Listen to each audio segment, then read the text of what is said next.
السلام علیکم دوستوں، یہ بیان ہے سید امین القادری صاحب کا، جو بہت ہی پیارا بیان ہے۔ اللہ کا ذکر ہم کیسے کریں؟ چلیے ہم اس بیان میں سنتے ہیں۔ اللہ کا ذکر کرو، اور سب سے افضل ترین ذکر افضل الذکر لا الہ الا اللہ، سب سے بہترین ذکر کلمہ طیبہ ہے۔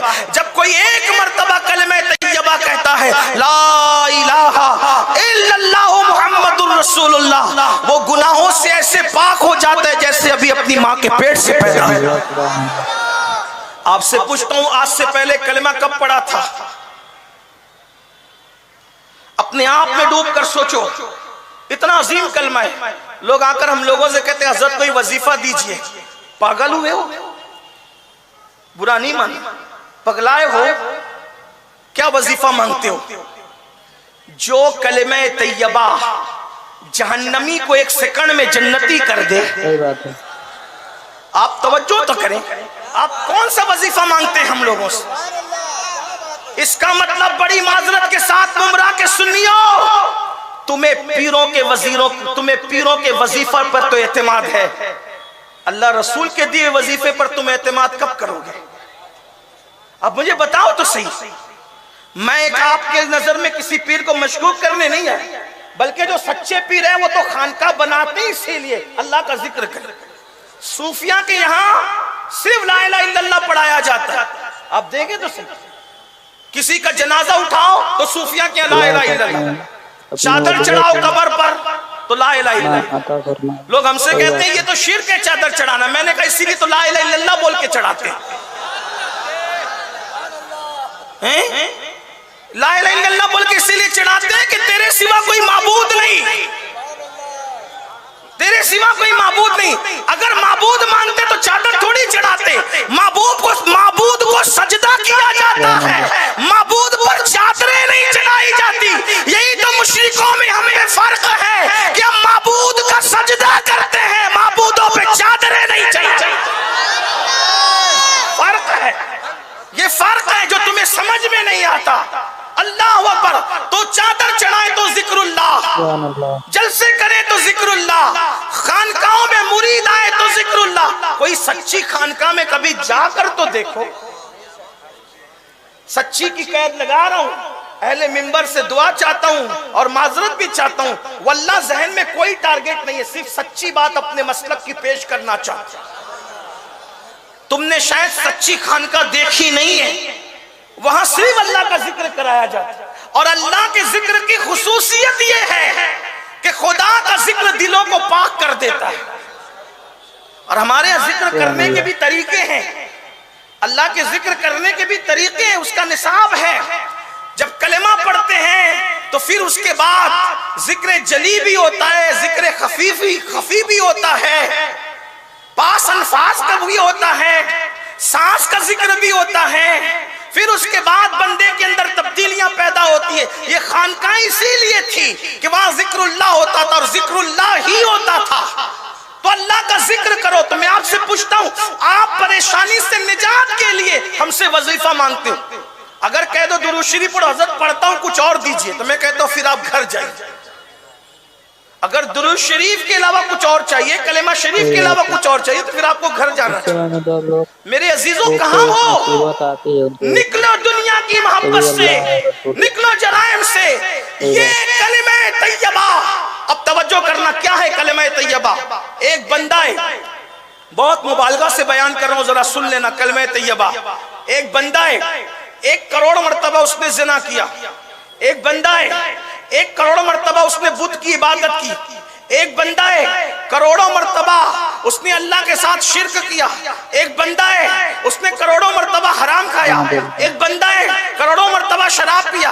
ایک بندہ ہے، کافر ہے، مشرک ہے، ملحد ہے، ساری گندگی اس میں ہے۔ وہ آتا ہے اور آنے کے بعد کہتا ہے میں مسلمان ہونا چاہتا ہوں، پھر وہ پڑھتا ہے لا الہ الا اللہ محمد الرسول اللہ۔ اب حدیث پاک ہے، یہ ایمان لانے کے بعد جو اس نے کلمہ پڑھا نا، ایمان لاتے وقت، اس سے پہلے جو کچھ کیا سب ختم ہو گیا۔ آپ مجھے بتائیں، جو کلمہ طیبہ ایک سیکنڈ میں اتنے بڑے پاپی کو، مجرم کو، جہنم کے کتے کو جنت کا دولہا بنا رہا ہے. اگر وہ کلمہ مسلمان پڑھے تو اللہ اس کو کیا عطا فرمائے گا.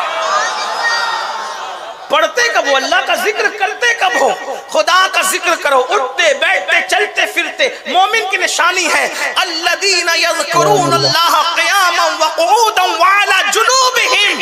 اللہ کے بندوں کی نشانی ہے، مومن بندوں کی، اللہ کے چہیتے بندوں کی، اللہ کے پیارے بندوں کی، عقل والے بندوں کی نشانی ہے. کھڑے بھی اللہ کا ذکر کرتے ہیں، بیٹھے بھی اللہ کا ذکر کرتے ہیں، کروٹوں پہ لیٹتے ہیں تو بھی وہ اللہ کا ذکر ہی کرتے ہیں. ذکر کرو، کامیاب لوگوں کی نشانی.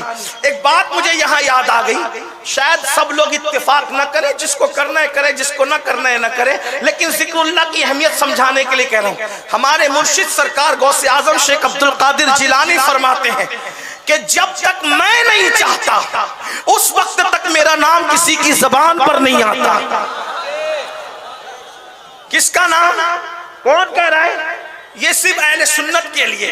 اگر کوئی اس سے اختلاف کرتا ہے تو اس کی اپنی مرضی، ہماری کوئی اس پر زور زبردستی نہیں ہے. یہ تو سودا ہے، جس کو لینا ہے لیا، جس کو چھوڑنا ہے چھوڑ دے. لیکن بات ہے کیا؟ غوث پاک مرشد فرماتے ہیں غوث پاک کی شان لوگوں سے ہضم ہی نہیں ہوتی.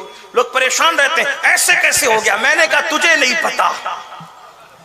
جب میں غوث پاک کی شان بیان کرتا ہوں تو کچھ لوگ مجھ سے لڑنے آتے ہیں، کہا کہ تو شرک کی تعلیم دے رہا. میں نے کہا ملا جی یہی تو تیری اور میری سوچ میں فرق ہے کہ عبد القادر جیلانی کے بارے میں کہتا ہوں کہ مردہ زندہ کیا تو کہتا ہے کہ شرک ہو گیا. میں نے کہا یہ شرک اس لیے نہیں ہوا کہ میں لوگوں کو یہ بتانا چاہتا ہوں کہ جب عبد القادر ایسا ہے تو قادر کیسا ہوگا اللہ نہ کرے. یہ اصل شان ہے.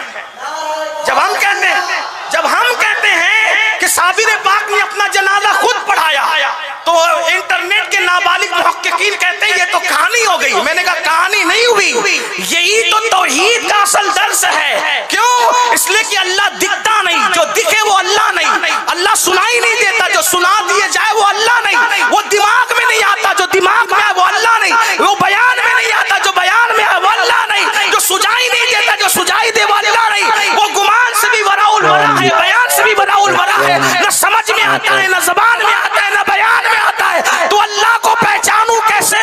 تو صابر اپنا جنازہ خود پڑھا کر بتاتے ہیں کہ جب بندے کی یہ شان کا عالم ہے تو اس کو بنانے والے وحدہ کی شان کا عالم ہے. توحید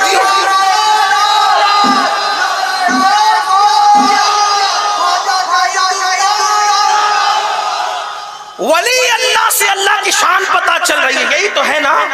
ارے بنانے والے کی شان بننے والے سے پتا چلتی ہے نا کہ یہ بننے والا ایسا ہے. بھئی تاج محل کو دیکھ کر کے لوگ یہی تو کہتے ہیں کہ کتنے ذہین ہوں گے وہ مزدور جن کے نام بھی نہیں پتا کتنا خوبصورت بنا ہے. یہی تو ہے نا، ایسا ہی ہے نا. تو عرض کیا کر رہا تھا؟ سرکار غوثیت مآب شیخ عبد القادر جیلانی فرماتے ہیں جب تک میں نہیں چاہتا کسی کی زبان پہ میرا نام نہیں آتا، اور جب میرا نام کسی کی زبان پہ آ جائے تو پھر وہ مصیبت میں نہیں رہ جاتا، مصیبتیں ٹل جاتی ہیں. جب غوث پاک کے چاہے بغیر ان کا نام کسی کی زبان پہ نہیں آتا تو جو غوث پاک کا رب اللہ احد ہے جب تک وہ نہیں چاہے گا تو کسی کی زبان پہ اللہ کا نام کیسے آ سکتا ہے. اور جب غوث پاک کا نام لے لو تو مصیبتیں ٹل جاتی ہے. تو اللہ پاک کے نام کی شان